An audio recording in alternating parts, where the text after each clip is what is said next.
Hi hello నమస్తే welcome back to our channel laddu vlogs 369.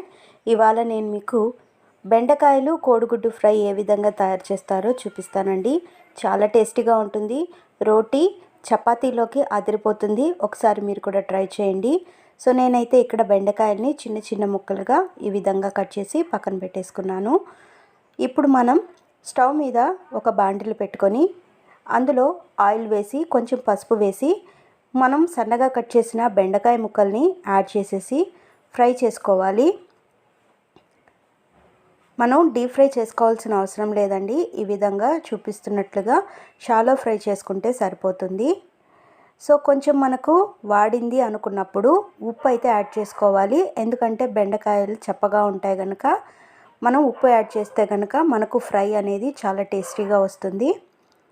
ఇలాగా బెండకాయల్లో ఉప్పు వేసిన తర్వాత ఒక 5 నుంచి 10 నిమిషాల పాటు మనం సన్నని మంట మీద జిగురు పోయేంత వరకు ఫ్రై చేసుకోవాలి. సో చూసారు కదా, మనకు జిగురు పోయింది. ఇప్పుడు దీన్ని ఒక ప్లేట్లోకి అయితే తీసేసుకుందాం. ఇప్పుడు ఒక 2 పెద్ద సైజు ఉల్లిపాయలని అలాగే పచ్చిమిరపకాయలని కట్ చేసి ఇలా పెట్టుకున్నాను.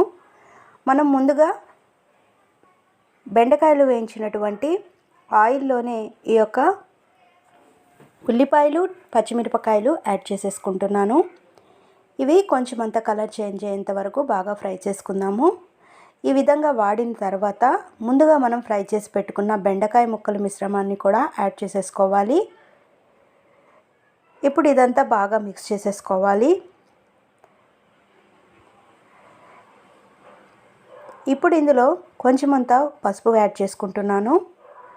మనం ఆల్రెడీ ఆయిల్లో యాడ్ చేసాం కనుక కొంచెం తక్కువ యాడ్ చేసుకోండి. అలాగే రుచికి సరిపడా ఉప్పు అయితే యాడ్ చేస్తున్నాను. ఆల్రెడీ బెండకాయల్లో మనం కొంచెం ఉప్పు యాడ్ చేసాం కనుక కొంచెం తగ్గించి చూసుకొని వేసుకోవాలి. అలాగే కారం, కొంచెం అంత గరం మసాలా, కొంచెం మిరియాల పొడి వేసుకొని చక్కగా ఈ పొడులన్నీ బెండకాయలకు పట్టే విధంగా ఫ్రై చేసేసుకుందాం. ఈ విధంగా ఫ్రై చేసుకున్న తర్వాత కొంచెం అంత కొత్తిమీర అయితే యాడ్ చేస్తున్నాను. కొత్తిమీర యాడ్ చేసిన తర్వాత ఒక 2 నుంచి 3 నిమిషాల పాటు మనం బాగా ఫ్రై చేసేసుకుందాం. ఇది ఫ్రై అయ్యే లోపు ఇక్కడ నేను 2 కోడిగుడ్లు అయితే తీసుకున్నాను. ఈ విధంగా పగలగొట్టి ఒక గిన్నెలో అయితే వేసుకోవాలి. మీకు కోడిగుడ్లు మిశ్రమం ఎక్కువగా ఉండాలి అనుకున్నట్లయితే ఇంకొక 2 గుడ్లు యాడ్ చేసుకోవచ్చు. ఇప్పుడు చక్కగా బీట్ చేసేసుకుందాము. ఇలా బీట్ చేసుకున్న తర్వాత కొంచెం అంత సాల్ట్ అయితే యాడ్ చేస్తున్నాను. ఎగ్కి కూడా ఉప్పు పట్టాలి కదా, అందుకని ఈ విధంగా యాడ్ చేస్తున్నాను. మీకు కావాలంటే ఇందులో పెప్పర్ కూడా యాడ్ చేసుకోవచ్చు. సో మన బెండకాయలు బాగా ఫ్రై అయిపోయాయి కదా. ఇప్పుడు ముందుగా మనం బీట్ చేసుకున్న కోడిగుడ్డు మిశ్రమాన్ని ఇందులో యాడ్ చేసేసుకుంటున్నాను. ఒక 2 నిమిషాల పాటు దీన్ని ఏమాత్రం కదిలించకుండా సన్నని మంట మీద అలాగే ఉండిచ్చేద్దాం. ఒక 2 నిమిషాల తర్వాత ఈ విధంగా మనం కలుపుకోవాలి. మనకు బెండకాయలు ఎగ్ రెండు కూడా సపరేట్ అయ్యేంత వరకు ఫ్రై చేసుకోవాలి. మనం ఎప్పుడు ఫ్రై రెసిపీస్ చేసినా కూడా కడాయి మందంగా ఉండేటట్లుగా చూసుకోవాలి. అప్పుడే మనకు అడుగు పట్టేయకుండా ఉంటుంది. బెండకాయ ఎగ్ ఫ్రై మనకు చాలా తొందరగా అయిపోతుందండి. టైం ఎక్కువ పట్టదు. దాదాపు 10 మినిట్స్లోనే మనకు కంప్లీట్గా పూర్తయిపోతుంది.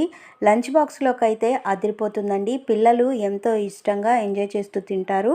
మనకు టైం లేనప్పుడు, కొంచెం టైం ఉంది, మనకు ఏదో ఒక రెసిపీ తొందరగా చేసేయాలి అనుకున్నప్పుడు మనకు ఇలాంటి రెసిపీస్ ఫ్రైస్ అయితే చాలా బాగుంటాయి. పిల్లలు ఎంజాయ్ చేస్తూ తింటారు.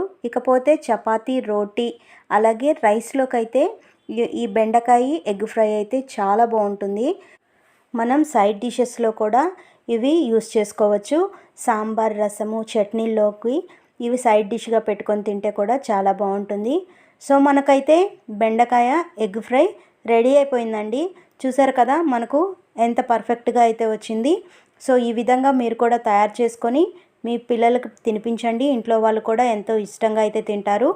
నేనైతే ఇక్కడ రోటీలోకి అయితే ఈ కర్రీ చేశాను. సో చాలా టేస్టీగా ఉంటుంది. ఒకసారి మీరు కూడా ట్రై చేయండి. సో మన వీడియో మీకు నచ్చిందని అనుకుంటాను. మరొక మంచి వీడియోతో మీ ముందుకు వస్తాను. అప్పటి వరకు మన లడ్డు వ్లాగ్స్ 369 ఛానల్ని లైక్ చేయండి, షేర్ చేయండి, సబ్స్క్రైబ్ చేసుకోవడం మర్చిపోకండి. మంచి మంచి వీడియోస్తో మీ ముందుకు రావాలనుకుంటున్నాను. ఇప్పటి వరకు నన్ను సపోర్ట్ చేస్తున్న ప్రతి ఒక్కరికి హార్ట్ఫుల్గా అయితే థ్యాంక్స్ చెప్తున్నాను. Thank you for watching friends. Thank you.